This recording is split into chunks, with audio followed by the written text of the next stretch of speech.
What's up, my friends? Today we're looking at a 1985 Honda Interceptor. We've had this bike in the back of the shop for quite a while, and I just really love this tank. It looks pretty nice, and from the outside, it's a really nice looking tank. I think these are just stains down here. I don't think those are bubbles from the inside. I could probably take those right off. Here is our fuel off, on, and reserve. Let's see if that even works. I don't know which way it goes. Oh, on. That's still free. There must be a way. Oh yeah, very nice. That rotates around. Good, good, good. So from the outside, we're looking pretty good. We even have a key for the tank.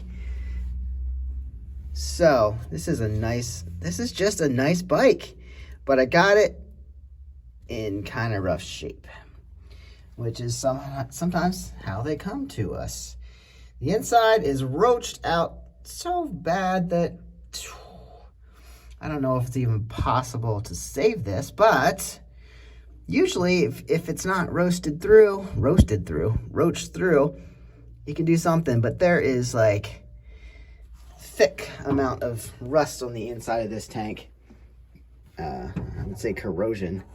It's basically rust. Like I said, the paint is super nice on the outside.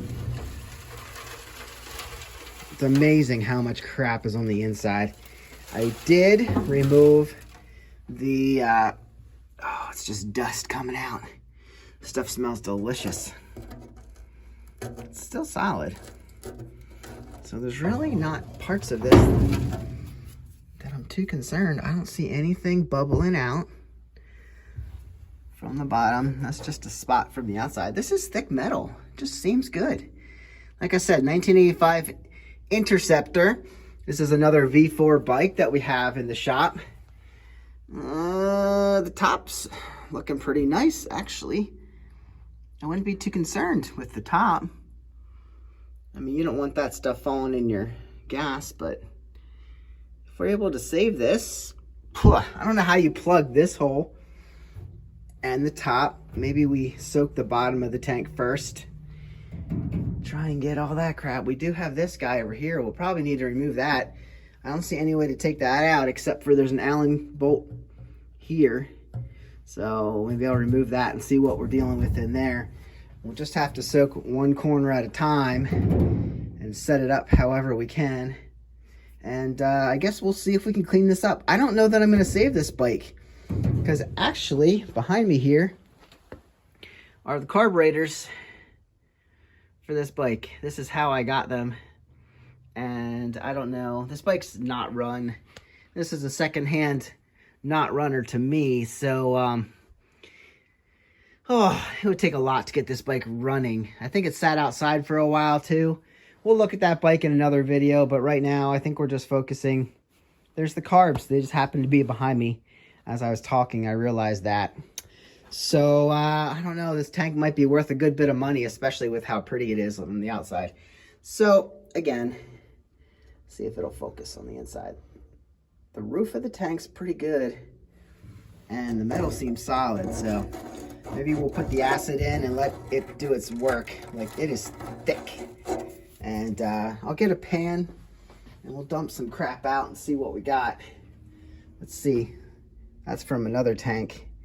It's not going to help if we just dump it on top of there. But here, you can see what this was. Just something about rust. Oh, look at that. This is loose rust. Something about rust that, I don't know, kind of like the smell. I know it's cancer causing, so anyway. Poof. Okay. Let's stop doing that and dump some of this out if we can. I'm going to open up this hole, see if we can get that out. Oh, right. Let me show you the other one that I took out. Here is your gas gauge. So this guy is supposed to go up and down. And, whoops. He was not able to go up and down. That's all caked in rust. Would this work again? Probably not. I don't want to force it. Probably just break it. But yeah, I don't know where the bolts went to, or the nuts, but got a good seal. Good gasket. There you go. So that was what was in that tank that I got out so far. It was a V65 tank if anybody needs it. And a rack. Got a bunch of saddlebags. Yep. We're cleaning out. Getting things cleaned up. This is all for the Interceptor. So anyway, yeah. I'm going to start dumping this out. I'm going to wipe this out quick. See if I can show you what we dump out. Okay. Allen key was a 3mm. So let's see what we get from... Oh, that came off really nice and easy. So this is just basically a lever attached to our petcock. This is interesting. And then we have, what are those? 10mm? Nope. Well, they could be 8s. 2 8s there. And then I think, I don't know, this will take off this outer ring. So let's get that off too. Got it. 8mm bolts. And then this guy lifts out. This beautiful ring. Probably, well, this isn't that easy to take out. I'm gonna say probably missing from most bikes. And then that was probably holding in the petcock. So that should just pull out now. My question is, where does it cut off? Is this our fuel? This is usually a vent out the back. But I guess that's our fuel line. I don't want to lose these. Make sure I set them somewhere they don't go missing. So what? This just lifts out of here. There it is. All right, so we weren't leaking. There is a gasket, a bunch of crap and grime on the outside here. If I had air, I'd blow that out. I guess I should do that anyway. But removing this, all it does is show us what's happening. You would think there's a petcock in, or a filter. It's just a very different setup than I'm used to. That's what changes the way the fuel flows. This is in the off position, so this one's blocked off right now. And these two are open. But, I don't know. I'm gonna take this, I'm gonna try not to break it. It's on there pretty solid. It is pretty hard. I don't want to break it, like I said. So this is just solid here. That's it, guys.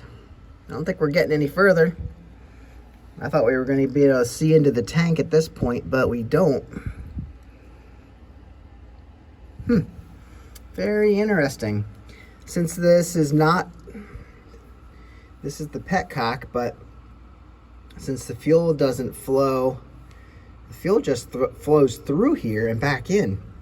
So it probably chooses one or two of these holes, and then it's either blocked off or not. But there has to be, since one's a reserve, I guess the bottom one would be reserve, and the top one would be the main, the on. And then depending on which one you pick, the off should block them both off. Or maybe the off just blocks off this one. I'm guessing this one goes through and on out to your carburetor. So I'm still thinking, I'll look inside somehow. Can't really see down there. Anyway, I guess there's usually a filter on the inside of these tanks. So either it's in there or not. I'll see if I can find it, but at this point, this is all we see.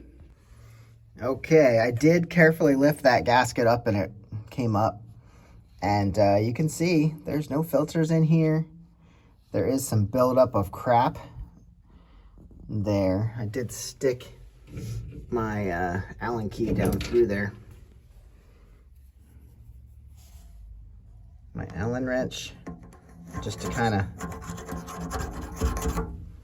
scrape that out. It's just junk. So, okay, well, that's an opening to be cleaned anyway. There you go. That is how we're switching gas. And I think what I said was correct. At least I'm going to go with it.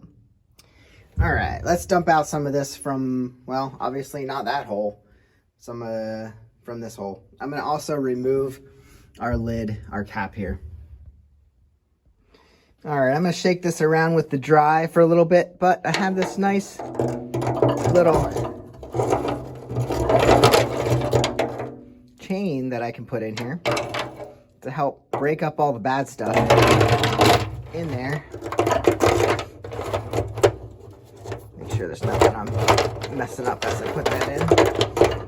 So we'll shake this around, try and knock out everything that's loose. Obviously it won't get everything, but it's better than just a chemical reaction. I'll drop all this down in there. I already shook this up a bit, and we have some crustiness in the air. So now, shake this around and see what we can get out. Where's my dust mask? I'm gonna die. Well, it's working. I am gonna go get a dust mask. I don't want to die on camera. All right, to be honest, I shook this around with the chain for about an hour, and I don't think it's ever gonna be done with the dry stuff. I did put a mask on, and I'm not coughing, so it was a good idea. Furthermore, all this has come out, and there's tons more in there than this. Pretty big one there. Oh, it's just disintegrating. So I think the tank's solid. We're gonna find out. Like I said, I didn't see any pinholes, but we're gonna find. I'm out of breath. We're gonna find out as we go. I don't appreciate putting water in a tank, but this definitely needs flushed out. And yeah, so it's just pouring out the bottom. Rust, dry rust. So as much as I would like to keep this dry, we're gonna put the acid in, but I don't like using water because what happens? Air, water, moisture makes rust. But we have to flush this tank anyway. So we're gonna go ahead. I'm glad this came out because I don't know, it's getting kind of stuck in the end here. And I don't know where that fuel line comes and runs through there. So we're not gonna open this tank up. But at this point, you would not want to put gas in here. Also, most people would say, this tank's done, it's trash. Time to throw it away and find a new one. Well, guess what? You can't find a new one. 1985 Interceptor 700. So that's a VF700F. So 1985 Interceptor V4. We're gonna look at the bike later, but at some point. But like I said, this is a beautiful tank. I'm gonna go ahead and start running water through this and see if I can flush out a lot of this junk. It's gonna be difficult because there's not a good way to get out. Not a good way for the water to run out. So I'm gonna do what we can, fill it up with water, shake it around a bit. I gotta take a break, but I'm gonna do that and then see if we can get it where when you shake it, doesn't sound like, wait, wasn't there a thing in here? I must have lost it while I was shaking it. I'll have to look for that. We don't want it to sound like there's sand inside. So anyway, I don't know if I had a thing in there or not. If it did, it should be in here. I know there's a rubber grommet on the front, but maybe not on the back. All right, so that's what we got so far. We'll try and run it through and see what we got. All right, so flushing it, got a lot out, got a lot of junk out. You can probably see what some of this stuff is. Yeah, that's great. Beautiful. All right, so you can also see how much crap dust came out of there that I would have been breathing in. All right, so now what we're gonna do is we're going to put some vinegar in the tank and let it sit. Let it sit for a while and see what we can do. Because we have openings, nothing's been coming out of this hole. So I'm not sure how that routes, but hopefully we can fill it up with vinegar this way. We're gonna have to do it in different ways. Let it sit on the side, let it sit on the other side, and try and figure this out. So I'm gonna leave it like this right now, because we're definitely gonna need the bottom of the tank cleaned. We can't see down there unless I get a scope or something. But for now, this is what we got. I should get a scope. That would help out with these. But I'd like to see how we can clean up this area too. So I don't know, maybe we should do that first. Flip it over and just do the front section where we can actually see something happening. I don't know, maybe I'll flip it over and fill it up to there and see what we can do. Because we have, I can't see it without the light, but the bottom is somewhere in this way. So if I can kind of teeter it like it is sitting now on its nose, maybe I can do the front section. Well, now we gotta let it sit. This is the best way I could do it because it didn't want to sit any other way and it was leaking out. This thing's made to leak out this hole or this hole, depending on how you have it set. Basically, anything you put in the top section goes out that hole. And I haven't even tried these holes, so I don't know how we're going to do that other than plug those with some rubber. And we might just have to do left of the tank and right of the tank and hope that it all works out. So right now, we're going to let this sit for a while. And in a future video, I'll show you that side. And hopefully it's all clean and clear. And then the next time we can work on the other side. And it'll be about the same. Leave this sit for 12, 24 hours with vinegar. If you use something heavier, harder duty, then you'll probably want to cut down on that time. But follow the directions that you have with what you're using. Muriatic acid. This is mainly vinegar, so it's pretty light. And it takes longer. And, you know, if you see it smoking, then you're probably going to want to let it sit less. But anyway, right now, let this do its job, and hopefully she cleans up good and we can dry it out well, because that's where I get stuck. Like, I can clean out a tank, no problem, but it's getting it dry and not having it flash rust and re-rusting on me. So, because I don't often put these tanks right into service, because these are parts bikes, and we're just cleaning them up for the future. But it's hard to get a tank clean once it's been rusty and keep it that way. You can always line them, but I really don't like that liner with non-ethanol fuel. And I mean, I use non-ethanol fuel. With the ethanol, that just eats up that tank liner. I heard Casewell's good, so in the future I might try that if I need to. But for now, we're just gonna clean this guy out. See you guys in the next one. Hope you enjoyed watching this beautiful Honda come back to life. Have a great day. Get out and ride or clean your tank. Thanks. See ya.